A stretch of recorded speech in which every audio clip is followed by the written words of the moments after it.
Hello? Ang tanong, kailan? Alam mo kung ano yung dapat mong gawin. Alam mo yung dapat mong bitawan. Alam mo kung ano yung dapat mong talikuran. Alam mo kung ano yung dapat baguhin. Hindi mo ginagawa, kailan?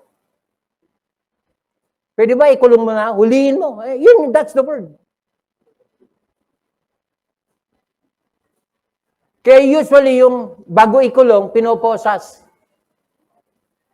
Bakit siya pinoposas? Para hindi makapalag. Manlaban. Mangagaw ng barel. Manuntok. Yun lang pumapalag siya. Ang hirap mang suhituin. Pag pumapalag kasi hindi mo siya mapapasakay sa sasakyan, hindi mo pa siya mapapalakad ng maayos. Lalo kung maglupasay siya. Ang hirap kargahin na nagwawala. Kahit ilan pa kayong nagkumakarga. Tama? So nakuha niyo yung idea? Bakit ko ginagamit na example yon? Ganon kagulo ang buhay nang hindi sumusunod sa Diyos. Napakasimple ng buhay, ginugulo niya. Yun lang naririnig ko madalas sa mga senador eh. Kung nagsasabi ka ng totoo, tapos na tayo eh. Pero dahil kung ano-ano pa yung mga sinasabi mo, ilang araw na tayo. Anong petsa na? Hello? Bringing every thought into captivity to the obedience of Christ. Verse 6. And having in readiness to revenge all disobedience. Ayan na. Kasi kaya ako dinikit ko tong point na ito dun sa topic ko sa a time to embrace and a time to refrain from embracing. Idinikit ko to. Kasi sa matagal na panahon, yakap-yakap mo yung kasalanan na yan, panahon na para tantanan mo na. Hello? Kaya yung topic na yon, dalawa yung main point ko. Yung a time to embrace and a time to stop embracing. Ang sabihin doon, that's an end to romance. At ikalawa, that's the exhortation to repentance.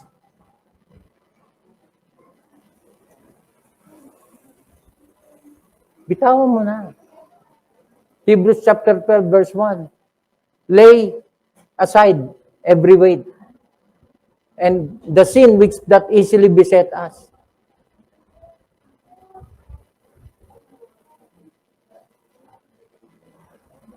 Having in all readiness to revenge all disobedience.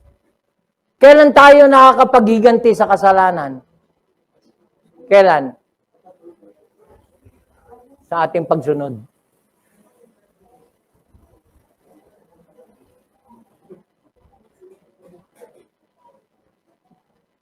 Gusto yun mahinto ang buhay ng kasalanan? Gusto nyo? Sumunod kayo. Ganun lang ka. Kaya hindi ka wala sa kasalanan kasi hindi ka sumusunod.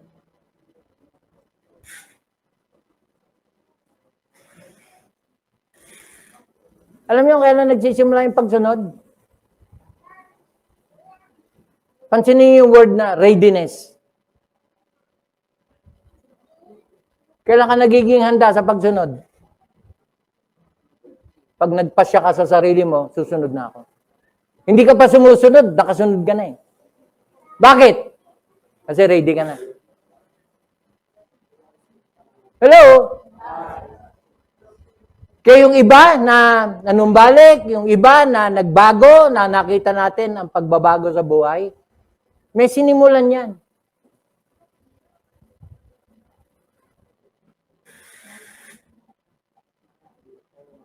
Tama? Kaya yung habang nakakapakinig ka, sumasang-ayon yung napapakinggan mo sa nangyayari sa buhay mo. Wala kang ginawa kundi purihin ng Diyos. Buti na lang. Salamat, Lord. Oh, yun yung kanina narinig ko, pagpapasalamat.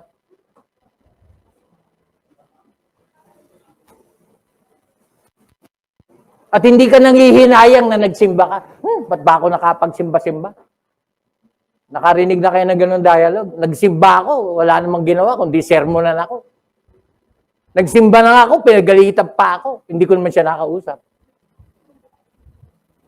Paano ko siya napagalitan? Yung napakinggan niya mensahe. Alam niyo kung ano yun? That's conviction. Imbis na magalit ka sa akin, magpasalamat ka pa. Why? Kasi kinausap ka ng Diyos.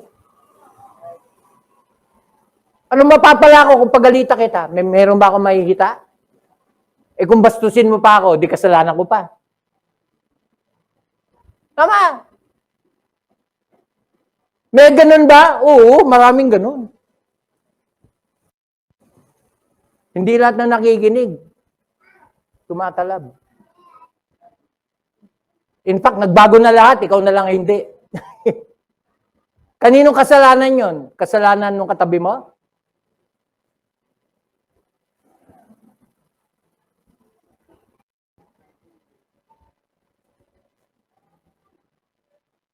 What is obedience? That's the response of a child of God to God. In fact, wala pa inuutos, nandun ka sa harap niya, naghihintay ka. Ano po ipag-uutos niyo? Speaking of readiness. Boy Scout, laging handa. Alam niyo kung bakit meron mga hindi sumusunod? Hindi handa. Bakit siya hindi handa? Ayaw niya. Pinag-iisipan pa. Kaya maraming pupunta sa impyerno, nag-iisip eh. Nag-iisip kung susunod. Sa impyerno na siya, tapos na ang pag-iisip, and yet, doon pala siya magpapasya. Lord, gusto ko pala pumasok. Sabi ng Lord, sino ka? Tapos na eh.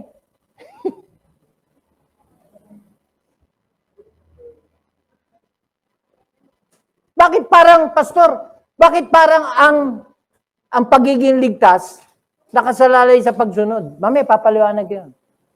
Kasi hindi ka pwedeng sumampalatayang hindi ka susunod.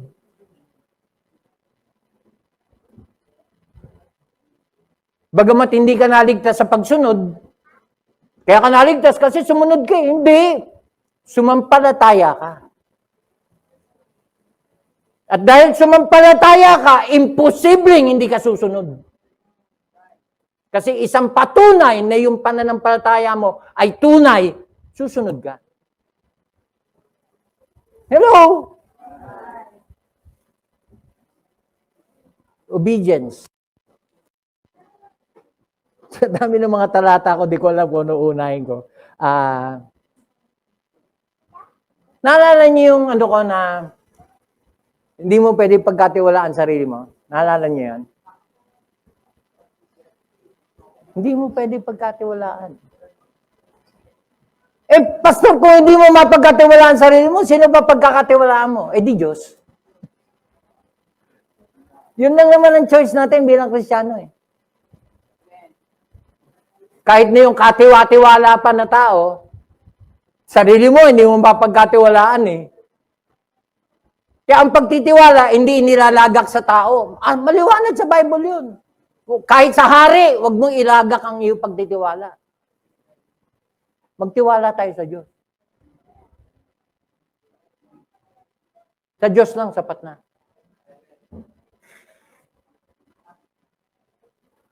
So, kung hindi natin pwede pagkatiwalaan sarili natin, at ang Diyos lang ang pwede natin pagkatiwalaan, ilagak natin ng buong-buo yung pagtitiwala natin sa Kanya. Pati pagpapatakbo sa buhay natin. Kaya yung not my will but thine, si Kristo is the best example. Diyos na yan ha. And yet, anong sabi niya? Hindi yung kalooban ko. Kasi during that time, bilang tao, ayaw niyang mamatay. Ayaw niyang dumaan sa paghihirap. Kaya sabi niya, tanggalin mo itong kopa because the cup of suffering represents what? Is suffering and death. Kaya sabi niya, tanggalin mo, Ama. Ilayo mo sa akin. Ayaw niya makita. Bakit? Kasi habang nakikita niya, pinagpapawisan siyang may dugo. Alam niyo kung ano yun? Medically speaking, that's too much stress. Na pumuputok yung mga maliliit na ugat niya, yung capillaries niya sa ulo, pumutok na, kaya naghalo yung pawis at saka yung dugo. That's literal. Sobrang stress yun. Iniisip pa lang niya kung ano yung pagdadaanan niya para na siyang namatay. Kaya yung prayer niya, not my will but thine. Yun yung point. Kasi kung siya masusunod, di siya mamamatay. In fact, nasa cross na siya eh. Pwede niyang tawagin ng mga anghel sa langit para iligtas siya eh. Ginawa ba niya? Why? Not my will, but thine. Yun yung ibig sabihin ng every high thing that exalted itself against the will of God. Bringing into captivity every thought.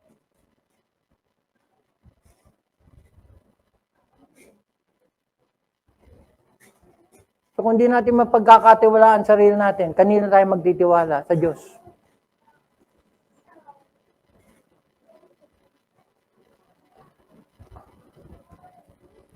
Romans chapter 6.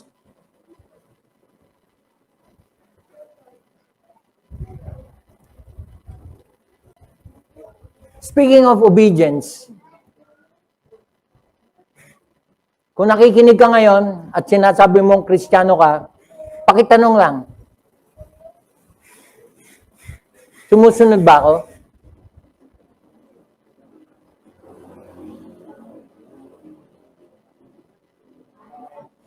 Pakitanong lang, sumusunod ba ako? Bakit? Romans chapter 6, ito gustong-gusto ko sa ito, verse 17. Romans 6:17. Simulan natin sa verse 16 para makuha natin yung konteksto. Verse 16, know ye not that to whom you yield yourselves servants to obey, his servants you are to whom you obey. Kung mo raw isinusuko ang buhay mo para sundin, ikaw ay nagiging alipin nung sinusunod mo. Tama? That's the argument. Whether of sin unto death, pag ang kasalanan ng saan papunta? Or of obedience unto righteousness. Look at verse 17. But God be thanked that you were servants of sin, but you have obeyed from the heart. Pakiguhitan niyo yung obeyed from the heart.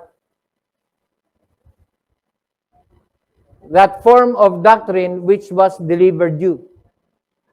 Being then made free from sin, you became servants of righteousness. Tanong, sino sinusunod mo ngayon?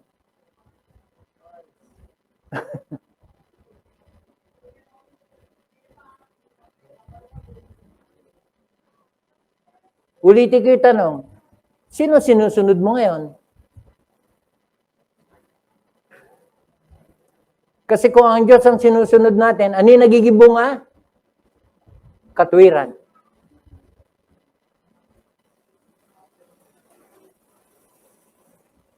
What's katwiran?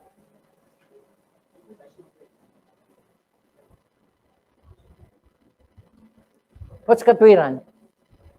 Pagbabagong buhay. Tama. Ugaling makalangit. Buhay na may kapayapaan. Kasi kung namumuhay ka sa kasalanan, may kapayapaan ka ba? I doubt it. If I regard iniquity in my heart, the Lord will not hear me.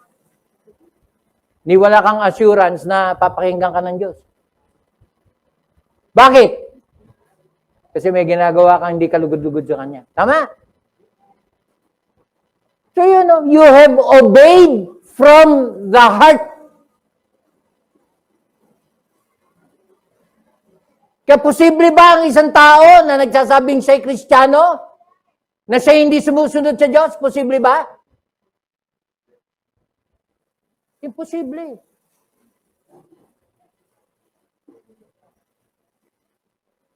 When I say imposible, hindi po pwedeng maging totoo. Either ikaw ay nasa kasalanan o ikaw ay nasa kabanalan. Tama? Kaya kung patuloy mong inayakap ang iyong kasalanan, na hindi ka natitinag yung stronghold, can you claim to be a Christian?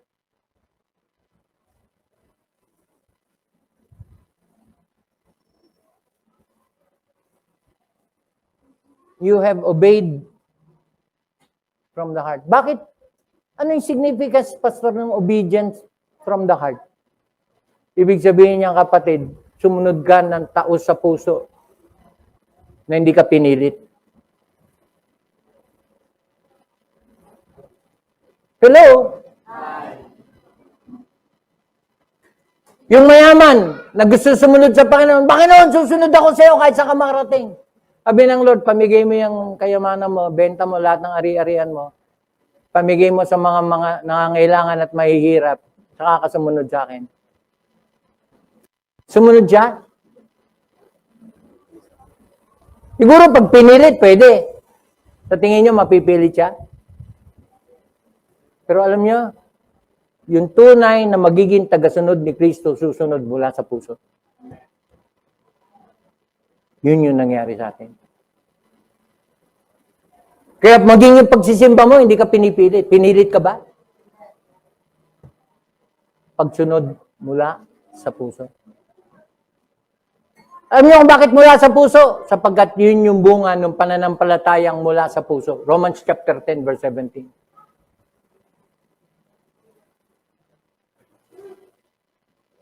Tayo'y sumampalataya mula sa puso.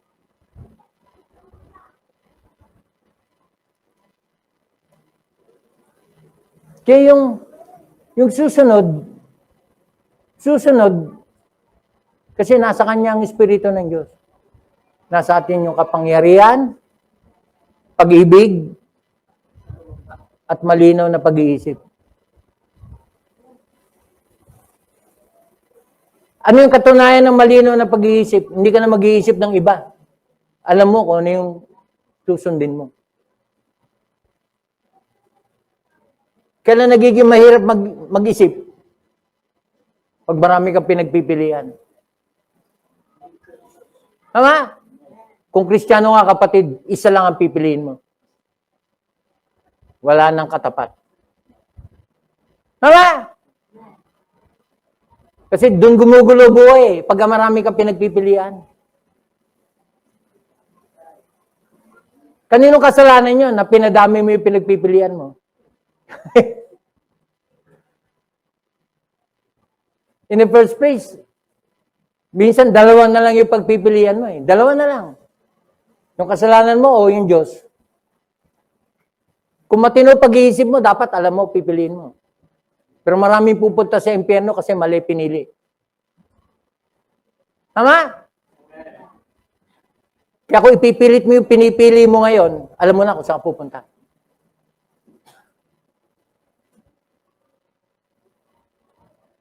Why? Naalala niyo ito, nabanggit ko na ito eh. There are 4 types of people. At sabihin niyo sa akin kung nasan doon yung disobedient.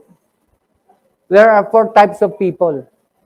When we say 4 types of people, as far as salvation is concerned, yung pag tinanong mo, ligtas ka ba? May 4 na klaseng tao. Una, yung mga hindi ligtas, at hindi nila alam na hindi sila ligtas. Ito yung kailangan maratingan ng Ebanghelyo eh. Hindi sila ligtas at hindi nila alam. Kasi meron palang ganun. May kaligtasan pala. Eh, saan matatagpuan ng kaligtasan? Sa Ebanghelyo. Kaya malibang makarating sa kanila. Kaya ang secret bago bumalik ang Panginoon, nakapakinig lahat. God will make sure na nakapakinig lahat. Para yung mga hindi alam, makaalam. Okay? So yun yung una. Those who are not saved and do not know that they are not saved. So, ito yung mga pagans. Ikalawa, those who are not saved and know that they are not saved. Alam nila na hindi sila ligtas. May ganun ba? Oo, yung mga atheist, yung mga satanista. Hindi sila ligtas at alam nilang hindi sila ligtas. Alam nila. Bakit? Kasi pinili nila yung paniniwala nila. Walang Diyos sa kanila. Oh. Alam nila. Ito yung ikatlo. Dito tayo nakabilong. Those who are saved and know that they are saved. Dito tayo. So, true Christians yan. Ligtas at alam nila ligtas sila. Ikaapat, ito yung delikado. Those who are not saved, but they think they are saved. May ganun pala. In the last days, maraming lilitaw na ganyan. In fact, they shall depart from the faith. Akala nila nasa pananampalataya sila, pero lalabas sila. Those who are not saved but think they are saved. Meron bang ganon? Matthew chapter 7, ang linaw. Yung sasabihin ng Lord, I never knew you. Depart from me. Bakit sila itataboy ng Lord? Because they are workers of iniquity. Ito yung mga nanatili na buhay, patuloy na kumapit sa kasalanan. Tama? Matthew 7, 21 to 23. So, ba't ko nabanggit ito? Alam nyo na, kung nasaan dyan yung obedient at yung disobedient. Kaya balang araw sa Great White Throne Judgment, bubuksan ang books, plural. Ano yung books na binabanggit sa Revelation? Yung books of the Bible yun. Particularly yung Ten Commandments. And man will be judged out of those things which are written therein. The books will be opened. And another book will be opened, which is the book of life. Ano yung book of life? Doon nakasulat yung mga pangalan ng mga ligtas. At sino mang hindi matagpuan na nakasulat doon sa aklat ng buhay, alam niyo na kung saan. Oh, pastor, ibig sabihin ang kaligtasan nasa pagsunod. Hindi tayo naligtas sa pagsunod. Pero pagka ang isang tao naligtas, hindi pwedeng hindi siya susunod. May pagkakaiba ba yun? Malaki. Bakit ko nasabi yun? Buksan nyo. 2 Thessalonians chapter 1. 2 Thessalonians chapter 1.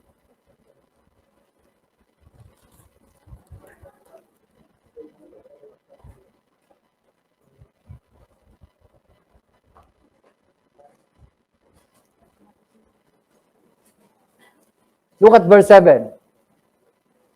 2 Thessalonians chapter 1, verse 7.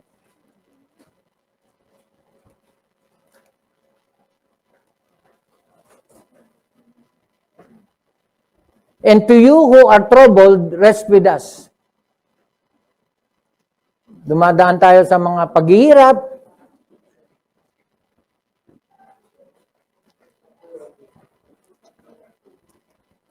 Look at verse 7. When the Lord Jesus shall be revealed from heaven with these mighty angels. Sa kanyang pagbabalik, sa ano na to sa Revelation na ito Pagka bumalik siya para puksain ang mundo ng kasamaan, kasama niya yung kanyang mga anghel. Why? Verse 8. In flaming fire, taking vengeance on them that know not God. Sino yung paghihigantihan? Take note of the word venge. Vengeance. Taking vengeance. Maghihiganti.